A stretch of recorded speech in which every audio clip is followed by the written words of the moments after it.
I didn't have a support system set up. I didn't have anything. I was just kind of like, going at it alone, thinking that I had this beat.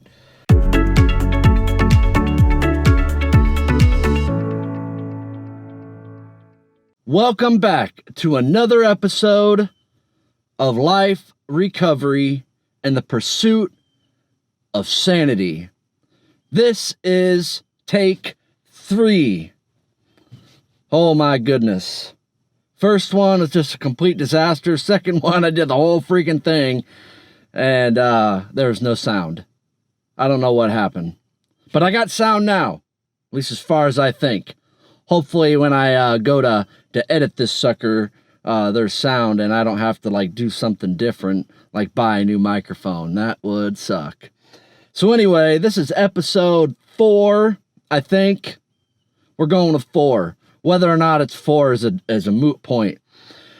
So today's topic, I want to talk about reservations.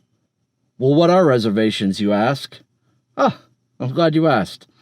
Reservations are anything that you have in your mind that is going to cause you to go back to how you were. So in recovery, in drug recovery, a reservation would be if somebody dies, I'll get high. If my kids get taken from me, I'll get high. If I lose my job, I'll get high. Those are what I call reservations. And those things are going to keep you stuck. And long story short, what they'll end up doing is you'll end up manufacturing that exact thing so that you can get high, which is ultimately what you want to do anyway. If you have a reservation, your goal is to basically hold out as long as possible, with your end goal in mind is to relapse, get high, get drunk, do whatever is controlling you. And so I know this from personal experience, so I'm going to tell you a little story. So when I got clean back in 2005, no, it was 2005. I didn't realize it at the time, but in my mind, I had reservations. If my wife divorced me or left me, I would get high. If I wasn't able to see my kids, I would get high. If I lost my job, and this is stuff that I really didn't even realize was going on in my head. I would kind of fantasize about it sometimes, about this opportunity to get high, and then chalk it up as, well, I'm not going to do that. That's stupid. But in the back of my head, I always had this idea that if this stuff happened, I would be forced to get high. And so fast forward to 2000, my wife and I moved to Springfield, Missouri for me to follow my passion and desire, my career basically, of being bakery manager, ultimately being bakery supervisor at Hy-Vee. And so we moved to Springfield, and what I didn't realize is that this stuff was already starting to play out. It was very difficult for my wife because she didn't really want to move, and then I was working a crap ton of hours. When I say a crap ton, like 80 hours a week. So I was barely home. When I was home, I just wanted to sleep and then do it all over again. And so it created a crazy dynamic between my wife and I. And so I remember I was at work one day, and I had quit smoking about 3 years back from this time. I think this was like 2011, possibly 2012. I think it's 2011, late 2011. I can't remember. Anyway, that's beside the point. So I was at work, and I wanted to smoke a cigarette. And so I just had it in my mind that I'm going to smoke this cigarette. So I bought a pack, went out on break, smoked a cigarette. And that very same day, a guy that was working for me was like, "Hey, man, you want to come over to my house after work?" I'm like, "Yeah, that sounds like a good idea." And during that time, he offered me some K2. And I didn't have a support system set up. I didn't have anything. I was just kind of like, going at it alone, thinking that I had this beat. And that's a whole another topic right there. Because yes, I am delivered, but oh my goodness. If I don't continue doing what I'm doing every single day, I will go back. It's just my nature. And it's everybody's nature too, whether you want to call it sin or whether you want to call it addiction. I don't really give a crap. But anyway, so I smoked this K2, and some of the mental things that were going on in me, I'll discuss in another episode. But long story short, I was holding on because ultimately my drug of choice was methamphetamine, alcohol, K2, weed, whatever you have it. That was not my drug of choice. So in my mind, I hadn't yet really relapsed. I knew I was kind of struggling, but I lied to myself. And so I was holding on to this idea that, I haven't lost any of this stuff. So I kept drinking, smoking K2s, eventually, went up to smoking weed, started, taking pills. And so long story short,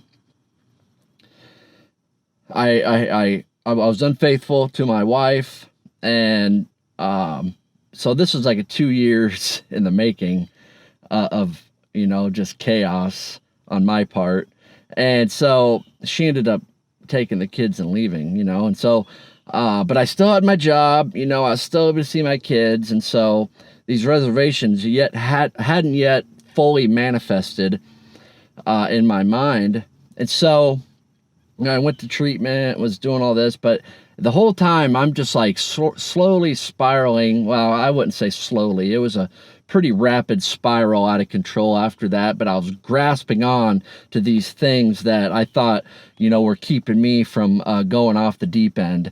Because remember, ultimately, I wanted to just use methamphetamine, but, I didn't, because I had these other things that were helping me stay away. So my wife leaves.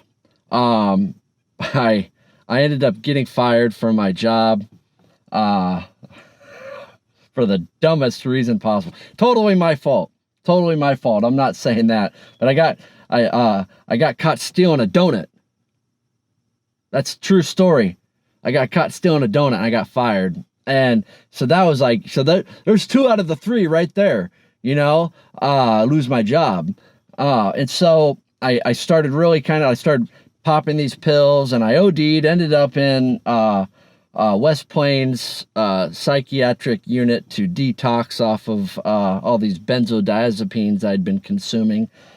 And so my wife had said, look, Josh, I just don't think it's wise for you to have the kids alone.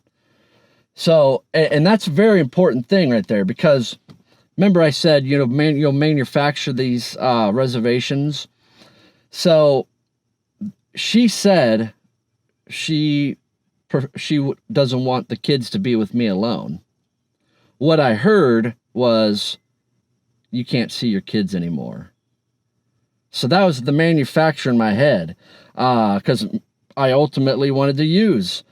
And that's what I did. I met this dude, and it was like a perfect storm. Met this dude, he could get some, and I'd been fired from Hy-Vee. I had a bunch of money from my 401k sitting in my bank account. And so that's what I did. And thus started this very crazy journey of a full-on relapse, where it was just complete chaos. Lo and behold, I ended up getting clean. And working through a lot of things, working through the steps, I figured out that I'd had these things implanted in my head, these reservations, because I started doing the work on myself, and which ultimately led to me doing what I ultimately wanted to do anyways. And so what I would say to anybody that could potentially have reservations, which really, in all honesty, we all have reservations about certain things.